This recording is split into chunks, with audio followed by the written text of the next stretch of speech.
weird, like I came here from jail in shackles, but I was scared to come here.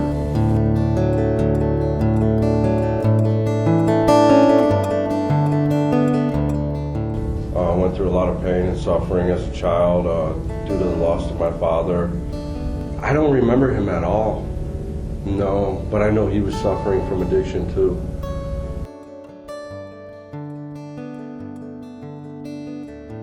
Yeah, just loneliness and a longing for something that I didn't have that I knew I should. I always knew something was missing. I started hanging out with gangs, being part of a gang, committing crimes. I ended up going to juvenile Department of Corrections when I was 13 for the first time, and then again when I was 14.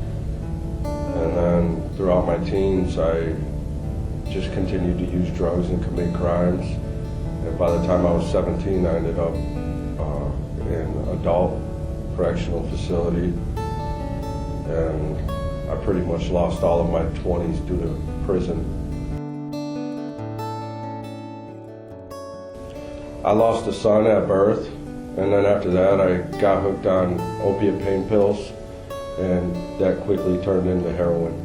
I had a little bit of taste of them in my past because I broke my hand, and I knew that feeling it gave me of numbness. So when I was in that much pain, that's what I immediately went to.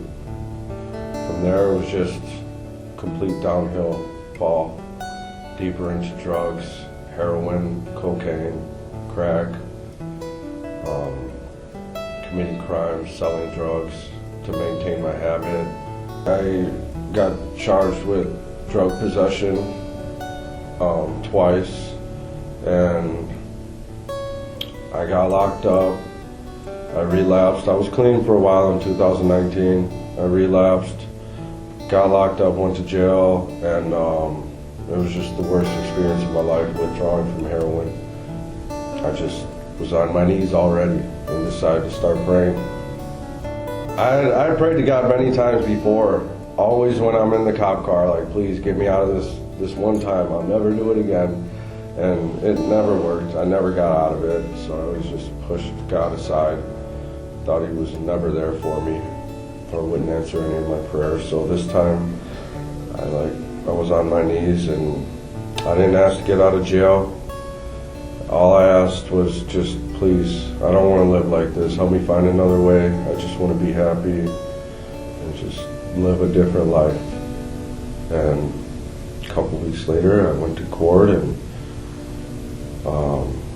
the judge told me I was being given another chance on drug court probation. He just asked if I wanted to change, and that if I wanted this program of drug court. And I said, yeah, I really need it. And then he was very stern. He's like, but do you want it? And I was like, yes, I do. I want it. And I got sent here to the Rockford Rescue Mission. They told me it was a Christian-based recovery program. That was it. I didn't really know what to expect.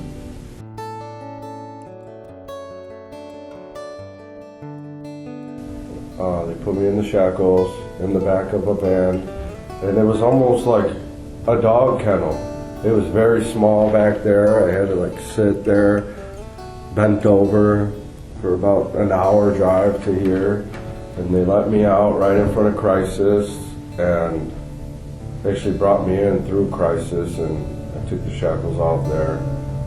To me, looking back at it now, that was when I finally became free. Because I had them around my ankles, my hands, waist, and when they took them off and let me into this place, it was kind of in a sense me being set free. And for me, that's the last time that I will be shackled like that. Literal handcuffs or any handcuffs, as far as addiction or codependency or anything that life has to throw at me. The staff, everybody here just was so loving and caring, welcomed me with open arms, made me feel at ease.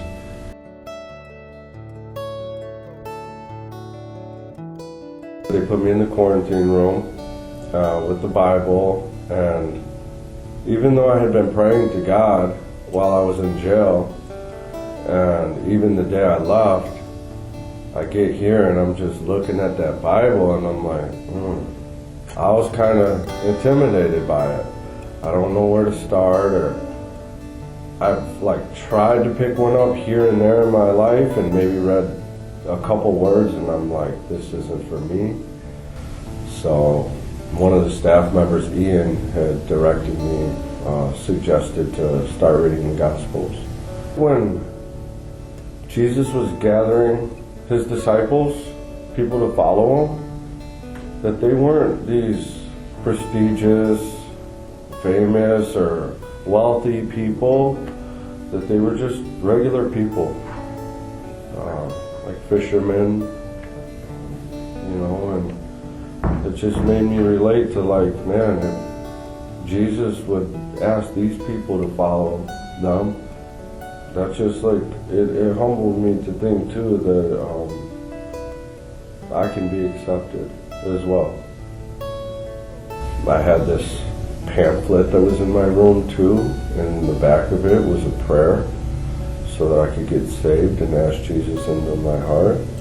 And I did that on July 21st, 2020.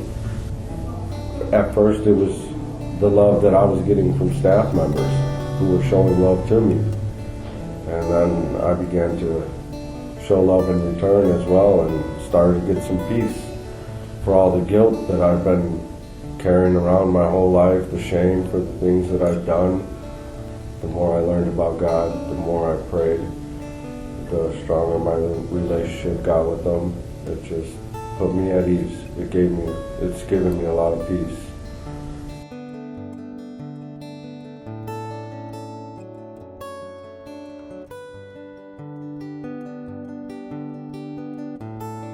I love helping people. I got a lot of love in my heart. I just want people to find what I found.